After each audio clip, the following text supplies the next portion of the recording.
honesty, I didn't even know that I could have gotten to the 1 seed. I was more so worried about Belmo because he was 100 back, 103 back, and had the front 6 or 7. So I was just like, okay, let's just try to shoot 200, so that way he can't get around me, and stay at the two seed. I figured Tommy was bowling pretty well, and I didn't know that he was basically 50 or 60 over for the night or whatever it was, and I just felt like the pair's super tough. It started playing tough all night, tough to get the corners out, and I got a really good break in the 8th and 9th, and was able to throw some pretty good ones there in the 10th to get to the 1 seed. Yeah.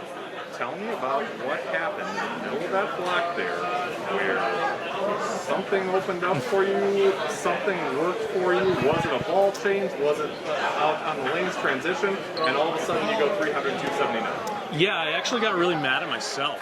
I missed a 10 pin in game 2 in the 10th frame, and I'm really particular about how I perform as far as spares go, and to let something distract me and prevent me from making that spare. Not even prevent me, I should have just backed off and reset, but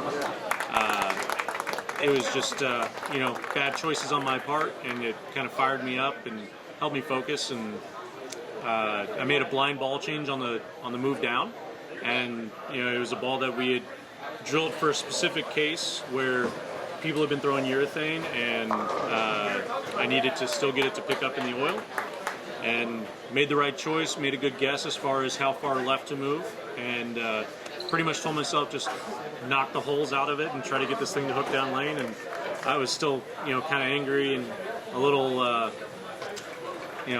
guess angry focused, so I just I rode that for a couple games, and kind of rode that wave for a little bit. So I have a quick question. Speaking of your anger, especially after your open frames, an interesting fact that I found out this night with the Lane Song guys is actually your strike percentage was, I believe, 63% or something like that. After an open frame, your strike percentage was 76%. Is that because you want to make up for it and you're hard on yourself?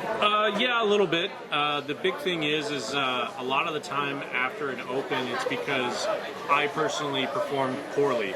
Whether it's a split or a mismakeable, it doesn't really matter. It's me performing poorly, and I just say, okay, obviously we're not focusing as well as we should be, and I reset and try to make a good attempt on the next frame. What would it mean to come in here Sunday, win one match? Not only because it's a title for you, not only because it's a major, but also with all the trouble that it seems like top seeds have had on TV this year. Yeah, the big thing with top seeds is the fact that they're coming in cold. They don't know what the pair's doing. They only get a couple shots, and you have to make a really good guess and hope that guess is right. And I had the opportunity last week. I bowled a really good game last week at the TOC.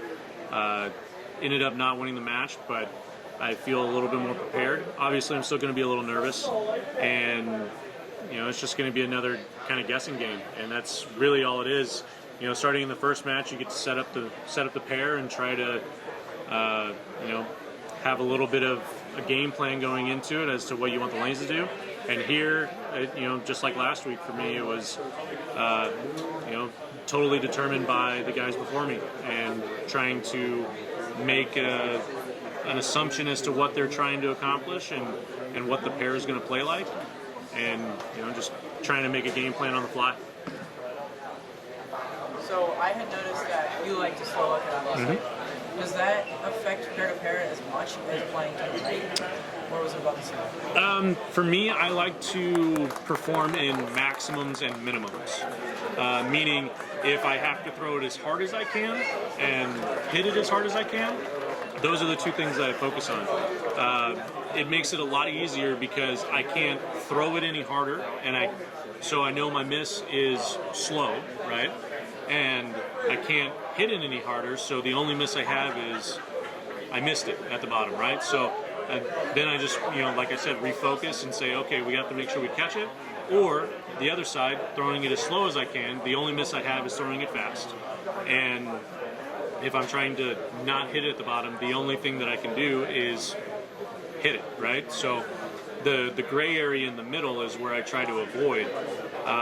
At times, it does make pair-to-pair more difficult because throwing it slower does mean that it's seeing more of the friction or it's seeing more of the oil. So being able to combat that with versatility in my hand as far as creating different ball rolls is typically what I try to achieve, is get my hand in a position to where it blends out the pair and it makes pair-to-pair more easy for me to replicate.